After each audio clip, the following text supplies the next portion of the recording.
is not that person at all. In the 12th night, Olivia is mourning and refuses to love anyone, until a young man shows up in her garden to try and convince her to love his master. Olivia instead falls for the young man, who is really disguised as the young woman, Violet, who is disguised as the young man and is in love with the master that she is trying to convince Olivia to love.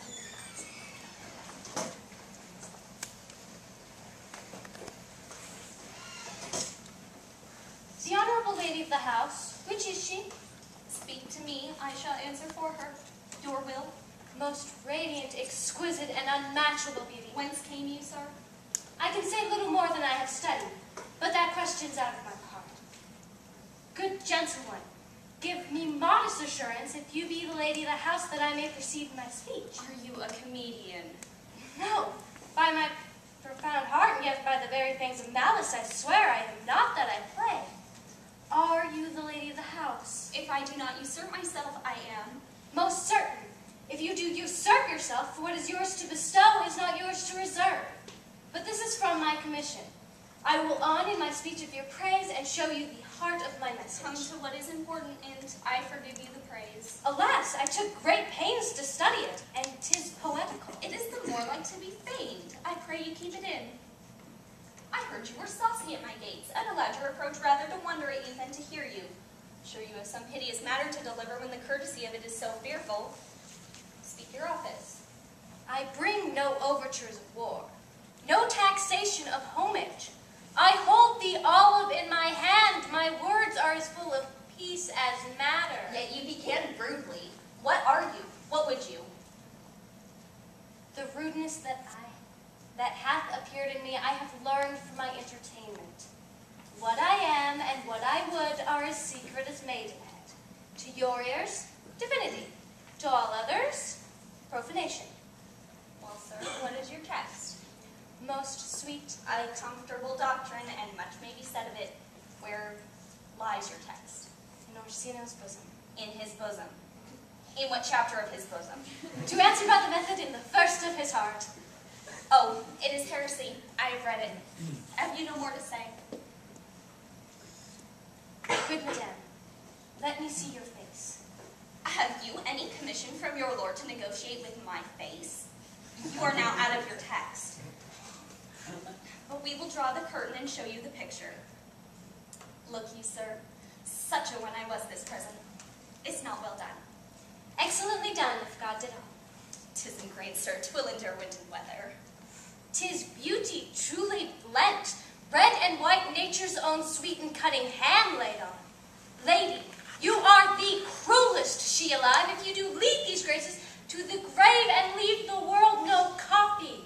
Oh, sir, I will not be so hard-hearted. I will give out divers schedules of my beauty. I shall be inventoried, and every particle and utensil labeled to my will as item 2 lips indifferent red, item 2 gray eyes with lids to them, item 1 neck, 1 chin, and so forth. Were you sent hither to praise me? I see you what you are. You are too proud. My lord and master loves you. Oh, such love could not be recumbent, though you are crowned with the non-peril of beauty. How does he love me? With admirations, with feral tears, with groans that thunder love, and with sighs of fire. Your lord does know my mind. I cannot love him. Yet I suppose him virtuous, know him noble, of great estate, of fresh and stainless youth, in voices well divulged, free, learned, and valiant, and in dimension and in the shape of nature, a gracious person. But yet, I cannot love him. He might have took his answer long ago. If I did love you in my master's flame, with such a suffering, such a deadly life, in your denial, I would find no sense. I would not understand. Why? What would you? Make me a willow cabin at your gate, and cry upon my soul within the house. Write loyal cantons of condemned love, and sing them out loud, even in the dead of night. Hallow your name to the reverberant hill, and make a babbling gossip of the air. Cry out, Olivia! Oh, you shall not rest between the elements of air and earth, but you should pity me. You might do much. What is your parentage?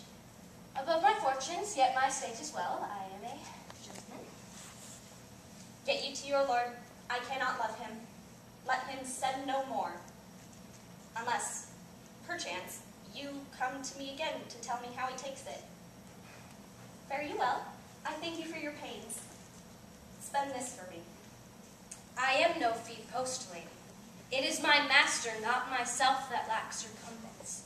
Love make his heart of flint, that you shall love, and that your fervor, like my master's, be placed in contempt. Farewell, farewell.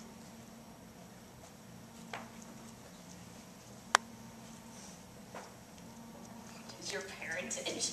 Above my fortunes, yet my state is well. I am a gentleman. Be sworn thou art. Thy tongue, thy face, thy limbs, actions, and spirit do give thee fivefold blazon. Not too fast. Soft. Soft. Unless the master were the man. How now? Even so quickly may one catch the plague. Methinks I feel this youth's perfections with an invisible and subtle stealth to creep in at mine eyes. Well, let it be.